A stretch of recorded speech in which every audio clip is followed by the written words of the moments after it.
good morning, afternoon, or evening, and welcome to the Bloody Disgusting Network. The following show is just horrifying. Beware.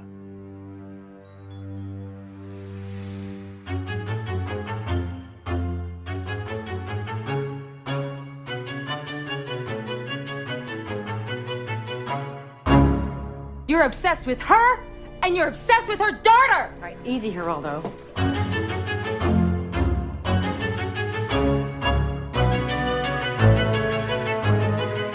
And welcome back to Horror Queers. It's a special spiral bonus mini-sode, and I'm Joe.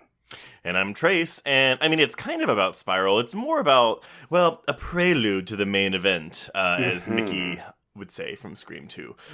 Dude, you couldn't even come up with a Jigsaw-related quote? Come on! No, I wasn't prepared for this. No, everyone, so if you listened to our episode on The Faculty from this week, you'll know that our next episode is going to be on James Wan's original film, Saw, and we're going to have some guests on that one, but we're going to do this as a little teaser for it by talking about Saw in advance somehow with one of our friends, and actually, previous guest from our episode on Friday the 13th, Part 7, The New Blood, Mr. Greg Mucci. Hello. Welcome back. It's so soon. Thanks for having me for Saw. Oh, man. Big fan. Saw. Yes. So, Greg, our relationship, I really felt like I followed you on Twitter for a while, but I didn't get to know you until we started watching all of the Saw films as a little group. It's been a weekly staple every Sunday night. We started really overzealous because we were doing 2 Saw films a night, so that took up all of October. Oh, man. Which I actually miss watching 2 movies, not gonna lie. Sometimes I do, yeah. Yeah.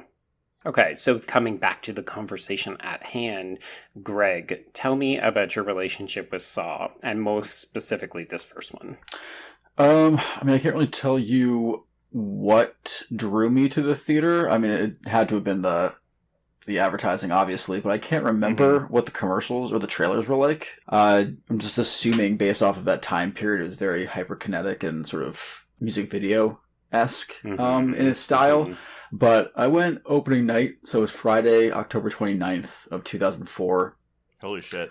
Yeah, and it was a packed theater, and I went with my friend, Bruce. I was, at this point, a junior in high school. And, yeah, I didn't really know what to expect. I think, along with Blair Witch Project, it was sort of one of those, like, unifying theater experiences where once the veils opened or parted from our eyes at the end with the twist, I think, it's one of those things where you just hear, like, so many people say, oh shit, or, like what the fuck, or, like, gasps, and I think Blair Witch Project was that, but almost in reverse, where there were a lot of people who just didn't get it, Yeah.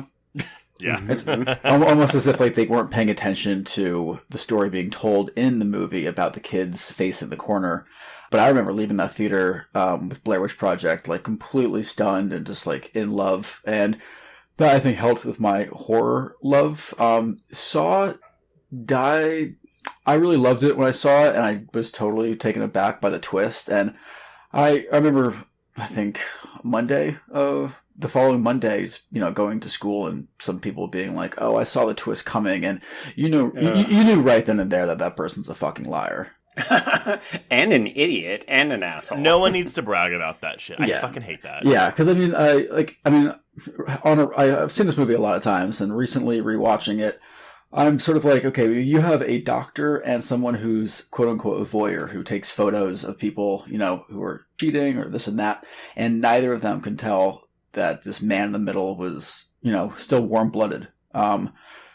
So, I don't know. I think to us as audience goers, like, yes, we're able to sort of search the screen more, and we're also not in the immediate, predicament. But no, I thought it was a really great twist. And I'm assuming everyone who's listening to this knows of the twist. Yeah. Spoiler, again, like, we're doing this to celebrate the release of Spiral, which is the 9th film in this franchise. So hopefully people have seen at least one of these movies. Yeah. So, I'm not ruining anything. And right now, pause, I guess, and go watch the movie. It's, almost 20 years old.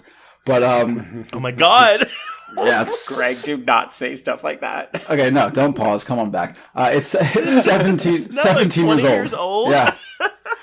But yeah, so I think like that collective sort of theater experience is what makes it super memorable, because I really like this movie as sort of a window into like low budget filmmaking, because I think what's sort of endearing about it is that the more you watch it, the more you sort of just see how piecemeal it is, and sort of like, because this El Mariachi, Evil Dead, Blair Witch Project are like, I think like the four movies where like you look at them as like representative of low budget independent filmmaking, because I mean this movie cost surprising 1.2 million. Yeah, which if you look at the movie, you're almost like, no fucking way. Like half, like a lot of that has to go to Danny Glover and Carrie Yules, because it's like it's a very drab movie.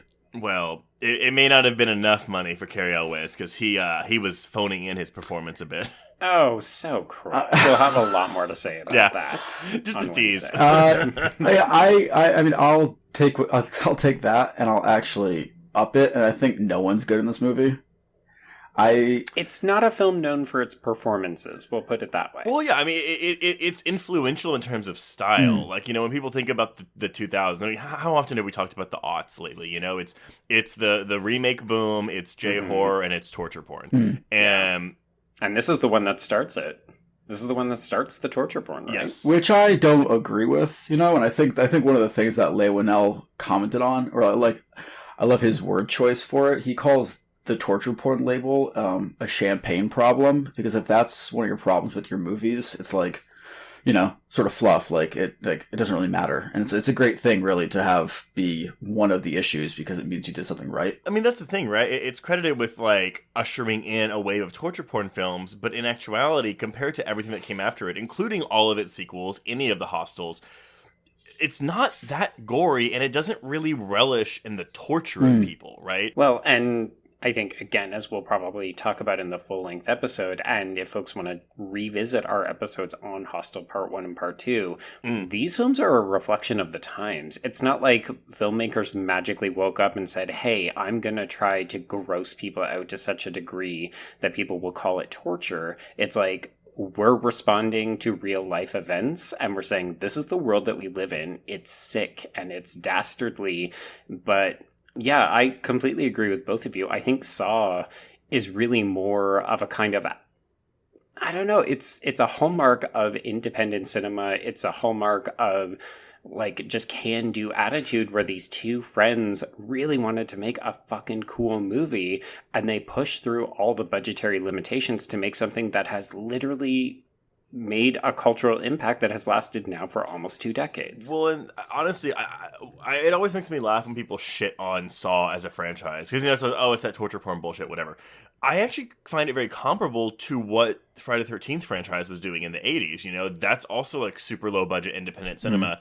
And it made a bunch of money. He got a new one of those movies every year. Each one was on a fucking tiny ass budget, and people came out in droves to see it. And that is what we got with Saw. We didn't have a franchise like that. Like, we didn't have that in the 90s, really, with like these like horror franchises and slashers taking off.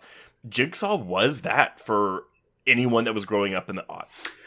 Yeah, and I think to sort of dissuade people from latching onto the torture porn, for me, torture porn, it's like less about depiction, because you could depict violence, you could depict someone getting their Achilles heel slashed, but I think it has to do with emphasis, and like if your camera is sort of cutting to it or lingering on it for a long time, and it's like trying to emphasize the gore, then yes, I think torture, but for a lot of Saw, you don't see it. And it's like, it's super manic editing. Like, it's never really like a focal point. So I think that, I think torture porn is not really a good designation for this movie. Well, I think you said it really well when you said it was almost like music video, because I can absolutely see the kind of staccato editing that I grew up on it in the 90s, and we were seeing it in a lot of the 2000s level horror. And I know for a lot of folks who were raised on 80s films and even into the 90s, this doesn't resonate with them as well. So I think the torture porn label ended up coming about because folks wanted to shit on, like, oh, these aren't my horror movies anymore.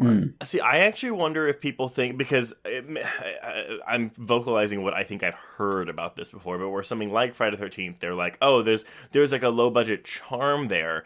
And Right. while Saw is low budget, it also feels, I'm going to use the word overproduced, because there's just a lot going on here from a filmmaking standpoint. Whereas with Friday the 13th films, there isn't a lot going on there from a filmmaking standpoint. Yeah, Right. I mean, the thing that I heard that Wan had was due to budgetary constrictions, he could Absolutely. he could only get 2 shots for the actors. So I attribute a lot of the bad acting, which is there. I don't think I don't think we're seeing anything, but I attribute the bad acting to his limited amount of takes he could have, because I think Danny Glover has pulled in great performances. Same with Carrie Elwes. Who's the wife? Monica Potter. Monica Potter, Yeah, she's done good stuff. Same with Michael Emerson from Lost, who plays Oh, Zep. Like, there's potential there, but it's just like filmed in such a way in which I guess the only takes that were really captured were some really fucking terrible ones. It's almost soapy, which I actually think is a really good word to describe, considering the sequels we get and how much they tie it, because the continuity for this franchise is kind of remarkable. Like, It really is. I mean, I know people say, "Oh, you can just watch one of them. You don't have to see the rest." No. Oh my God, no, you can absolutely fucking not. And folks, you can listen to like Kill by Kill's Saw's Giving episode last year, where they try to start in the middle and they have no fucking idea what's going on, because the continuity in this is surprisingly good. They watched Saw 4, and I was like, why are you going to give him like a mediocre one? Because to me, Saw 4 is like, it's not bad, it's not good, it's just kind of there. Like, give them one that's really good or really bad. I was so puzzled by that vote. I mean, that was the internet. This is why you cannot trust the internet to provide you with a choice of which film to watch. Yeah. Interestingly enough, though, the guy who edited it, his name is Kevin Greutert. I really hope that I'm pronouncing that correctly. Yes. He worked on the editorial department for Titanic, and he also edited The Strangers. So I think he is definitely capable of doing more even-paced films. Well, and he actually went on to direct, I want to say, Saw 5 and 6. Or maybe just Saw 6. After Bousman? Yeah, pretty much. Huh. Yeah, this film like franchise is very incestuous with it hires from within. Yep. Well, I do wonder then, I mean, because those 2 film titles that you mentioned, Greg, those are remarkably well done films. Like, no one's going to say, oh, the editing is shit in Titanic and The Strangers. So I do wonder if, again, this all like the problems that people have with Saw, specifically the first film, I do think it comes back to there was only so much footage that they could use. So there's only so much movie magic and so many filters that you can apply to hide, how much we're stretching a dollar here. Well, I mean, I know we're not getting really into specifics of the film here, but like, again, like just one of those scenes, like in any of the the trap scenes, all use that rapid style editing. When the guy's trapped in the barbed wire, it's that. When the guy's in the room with the flammable liquid shit, like it's him running around the room, rapid editing. And it's very much to hide that they just can't afford to show a lot of things. The most gore we get in this movie is that one shot of Amanda pulling the intestines out of that man's stomach to find the key. And even then, it's like a 2-second shot. Contrast that with Dawn of the Dead. Like, we get people pulling parts out of people the whole movie, but nobody calls that torture porn. Yeah, I mean, it's interesting that I think at the end of filming, it's like Wan ended up realizing he had like not much footage and he had to do a lot of filler. So it was like whenever it cuts like a security camera footage or a newspaper clipping, it's like them just trying to like stuff this movie so it's longer, which is like I'm looking at these sped up scenes and I'm like, if you just slow that down a bit, you may have a 90-minute movie or whatever you need. No, for sure. But yeah, I mean, I think that's sort of what makes it endearing is like the you could just see him as a filmmaker coming out and like it's very much his first movie, and I think that's what I like about it from a visual standpoint. I think the script is probably like the story is the strongest, and I'd say the script is the weakest. Yeah, and that's really saying something, though, because Lee Winnell has obviously gone on to become a really good screenwriter. Yeah. But as we all know, like sometimes the first thing you do at the gate isn't going to be the same thing, like the same quality that you're going to do after you get, 20 years of experience. Yeah, for sure. And a lot of people who have, cut their teeth working on small films and going to bigger films have talked about how difficult it is to write to a budget, right? Like, they probably didn't know what they were going to be able to get in terms of coverage and how many days with the limited amount of money that they had. So I'd be curious to know. I mean, I think they're both very proud of this film and what it has accomplished. Like, hey, we're about to go into probably one of the biggest films of the year this weekend with the release of Spiral. Right. But I wonder, if they could go back and give themselves an extra, double that budget. What would this film look like? What would they have done differently? I think that'd be fascinating to hear. Oh, absolutely, yeah. I think it'd be fascinating to hear. I don't want to see it because it's one of those things where it's like, oh, well, if you had the chance to go back to high school and like make different decisions, would you do it? And it's like, oh, well, I mean, yeah, I want to, but like, I wouldn't be where I am today if I made different decisions, and I like who I am today, I don't know. I mean, I think despite all of its potential quote unquote flaws, I actually like all of these little just attempts at making this budget work. Like, I always think of the car driving scenes because they're, the ridiculous fast editing where you're just thinking, this is the weirdest thing I've ever seen in terms of somebody just driving through traffic. But for me, this is what Saw is. Like, when I think of my memories from that opening weekend, I think of this kind of thing, and it really helped to develop a sort of visual signature for not just the franchise, but for a lot of films to come for the rest of the decade. Well, and if you want to talk about, like, yeah, it is influential, but, like, look at all the copycats of torture porn we were getting after this, Like, I mean, if you want bottom-of-the-barrel torture porn besides, Saw 7, look at Captivity with Alicia Cooper. Oh, God. Like, that's something that's, like, trying to copy this and doing a very, very poor job of it. Yeah, I think it's sort of the way that Thora Birch horror movie Train, I think. Oh my god! I think it came sort of on the heels of Hostel, and it was supposed to be that sort of like travel abroad, you're gonna fucking die movie. Well, because that was supposed to be a Terror Train remake, and then like during production they changed it because Hostel came out and like did well. Yeah. Mm-hmm.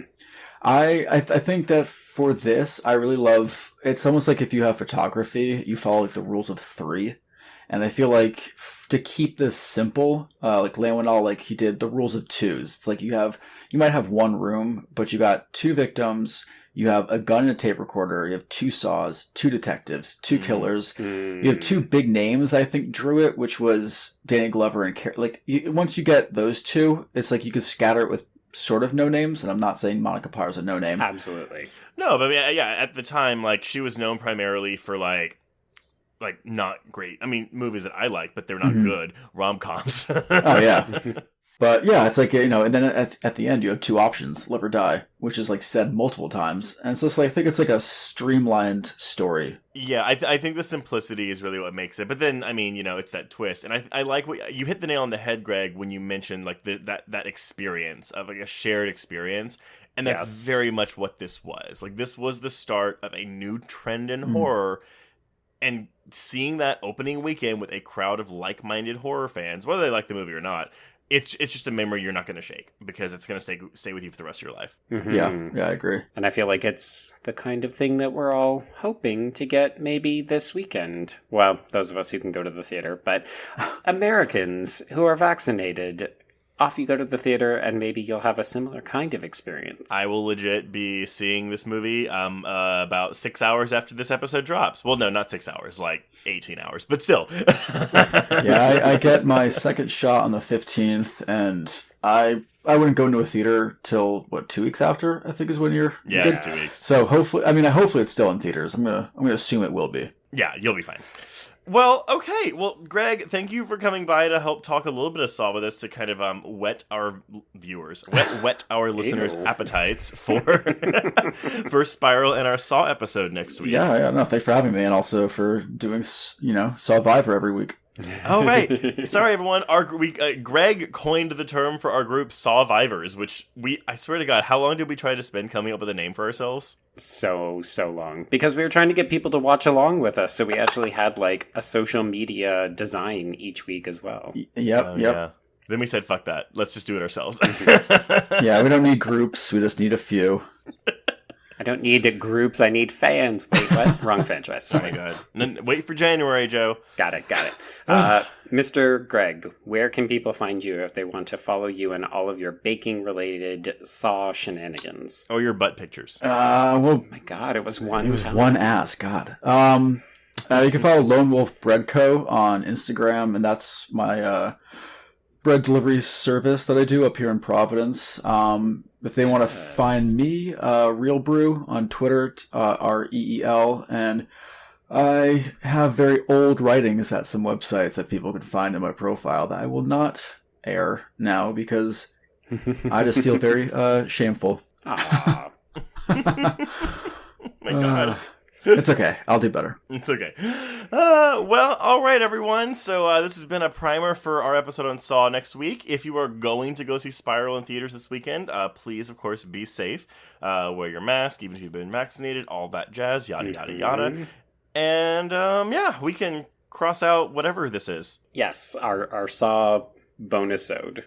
Bonersode. A Bonersode. Oh my God.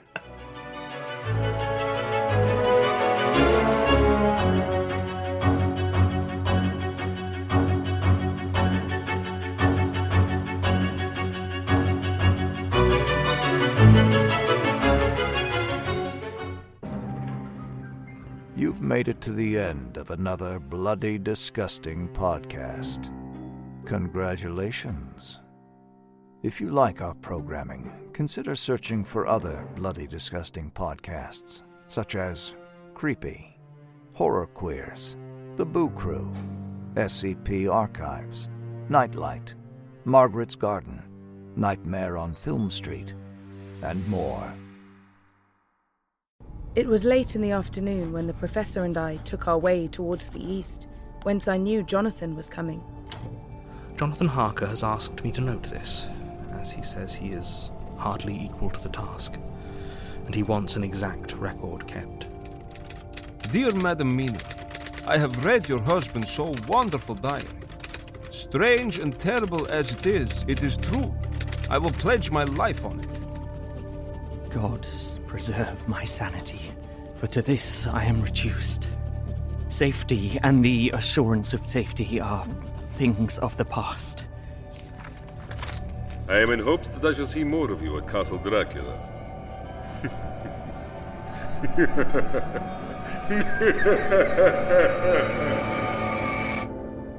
Listen to Regarding Dracula wherever you listen to podcasts, or find us online at bloody.fm.